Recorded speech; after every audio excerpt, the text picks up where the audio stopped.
Uncomfortable is one of the best emotions you can ask for when you're telling dramatic stories, when you're putting on live theater, and that's what we got last night. Wrestling Reality, TribLIVE Radio. I'm Justin LaBar, presented to you by Steel Valley Beer, Bellevue Beer. We saw Raw end last night, ran way over on its overrun, but it was well worth every single second. It got to that point where Triple H is beating down a handcuffed Daniel Bryan. Can't help but think about, Rockin' Mankind from Rumble 99 type of thing, and it just kept going and going. When you thought it was done, it kept going some more, and then it just feels uncomfortable. And uncomfortable is so powerful.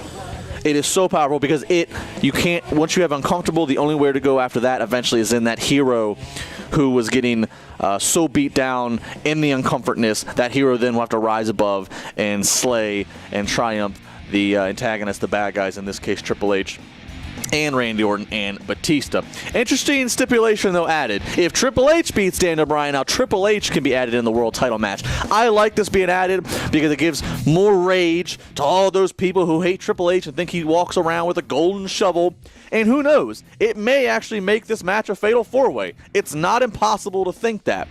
I don't really want to see a fatal four-way, and I don't necessarily want to see a fatal four-way that can't be advertised, but any which way, I like what WWE did here. I like the fact that they added that because it kind of almost did seem a little bit lopsided. Okay, so Daniel Bryan beats Triple H, he gets to go to the world title match. If Triple H wins, well, that's that. I like it. It gives more fodder for those fans to worry a little bit, for them to complain a little bit more.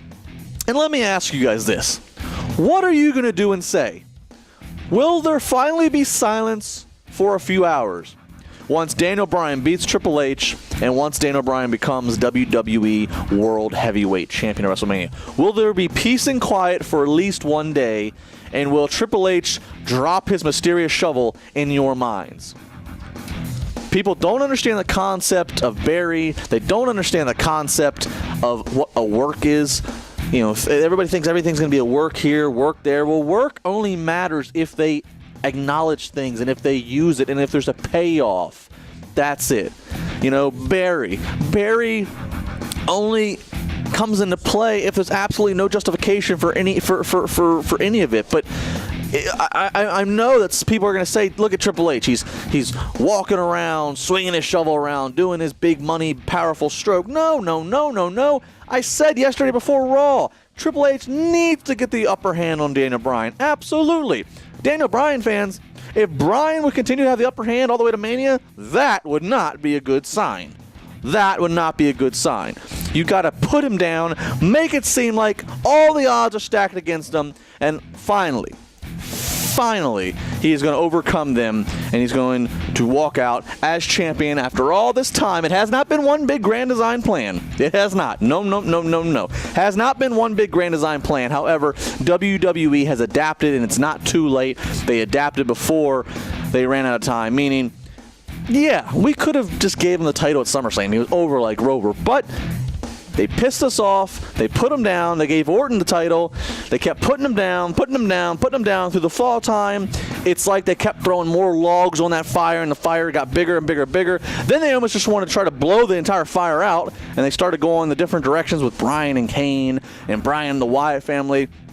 But because Batista fell flat, because CM Punk went home, and just because the Yes Movement was so powerful, that fire would not die. And WWE is finally embracing that fire, and finally, that fire is going to reach its pinnacle, its climax, its ultimate success in New Orleans at WrestleMania. We got plenty to talk about on this show. I got a great email, which I'm excited about, and I'm going to take part in. I want to tell you guys about it. I'll give you more details once they give me more details. You can win $500 for correctly predicting the WrestleMania outcome. That's pretty awesome. We're going to talk about John Cena and Bray Wyatt. We're going to talk about IWC Wrestling. You can win tickets to IWC Wrestling. It's this Saturday on this show here. All that coming up. Steel Valley Beer, Bellevue Beer, TribLIVE Radio.